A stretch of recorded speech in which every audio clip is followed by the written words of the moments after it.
Hello, I'm Jen. And I'm Hiro. Today we are reviewing, okay, recapping, Solar, Stories Solar episode Strike.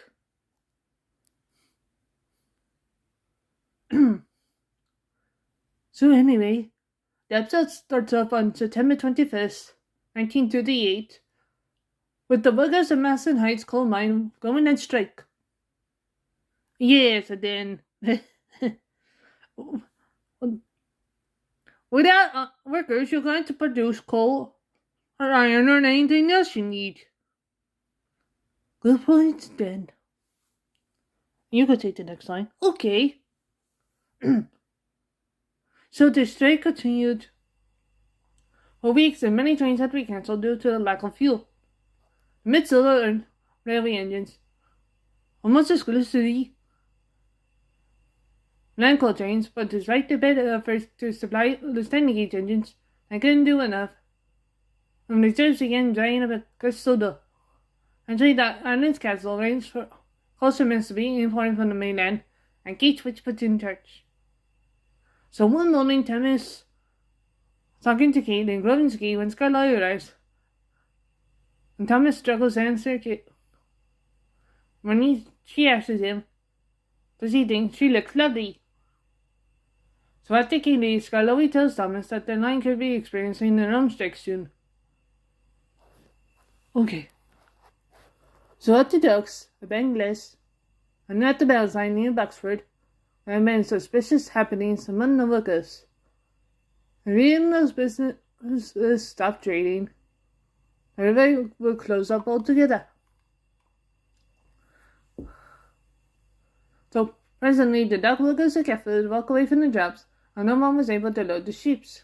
The northeasters lost the bulk of the goods traffic almost overnight, while no shipping was redirected to Benham. As a result, the minis were buried under the weight of the extreme least outlook and were struggling to keep up. Mr. Zorro didn't want Mrs. engines going on strike and Mr. Stodd to bring his engines to Benham to help out. 10 cents was brought in to help throw winter ships entering next in the port. So one day, 10 cents brought in the ship rather muggless. And Jolan tells him off, remain in the ship into the one berth.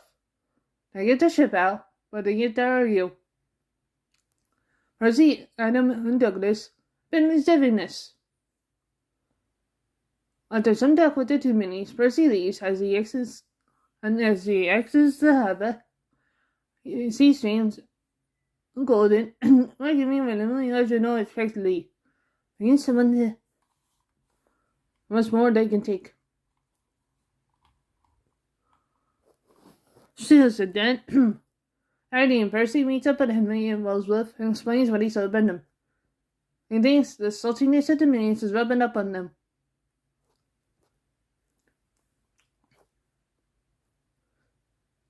Henry hasn't butted heads with any of the minis yet, which had been a good thing since Colin was supposed to meet his banker up Golden Sail, which had informed him. And Colin had been held up at the docks and Percy can't help, so he take a commuter train 15 minutes. It seems Henry has no choice but to take the train up the hill himself when Duck arrives. Duck arrives earlier that day and comes to Solar to goodwill gesture because Phoebe is the name of window. And Dennis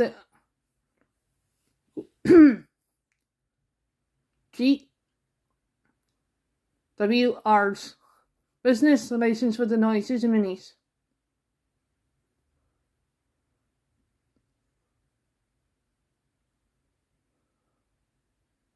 Duck happily accepts himself a deck as his banker. He will. You did? This sounds like that episode from season 4 Fish. Oh yeah. Good call. Good reference there. Mr. Tanzik, you referenced the episode Fish. So, Duck pops up to the back of Henry's train, and God warns him that the big fan is getting old. Henry and Duck set off. Halfway up Gordon's Hill, Henry begins to feel the Timmy heavier than usual, and Duck is feeling the weight too. Suddenly, the brake van begins to break, and then jumps clear as the brake van is just delayed. So the next day, he yelled at him, harassed Henry, Gordon, and James. Gordon soon runs back to Cafford, and Henry and James follow suit. Mrs. Dole reprimands Adam and Diesel for teaching 3 engines at the strike and Cafford were into. Next day, they were still have to move today's cargo and decided to ask Mr. Starr help the king. So, said Dan. Like Cafford, Toby, he closed out the 3 big engines for the behavior. Mr. Starr and formed some 3 engines. The maze up playing and notices for the help. Like, we'll need everything possible to keep running as long as the strike effort continues. Mrs. Orr tells the engines that we will want them at Brenham first thing tomorrow morning, and that if they complain, they'll be stuck with godless duty for a month. Toby then brings Mr. Starr over to the station. One James and Henry, fed up with Mr. Starr ordering them around, decided to do something about it. So next morning, everyone writes. So soon Tony told Mr. Starr he'd been held up at the sheds because he'd been trying this raid. Gordon, Henry, and James found a decision. Mr. Starr goes to the big 3 big engines, 3 engines. Who say they are on strike and voice their complaints. Mr. Starr then apologizes for the garbage duty remark.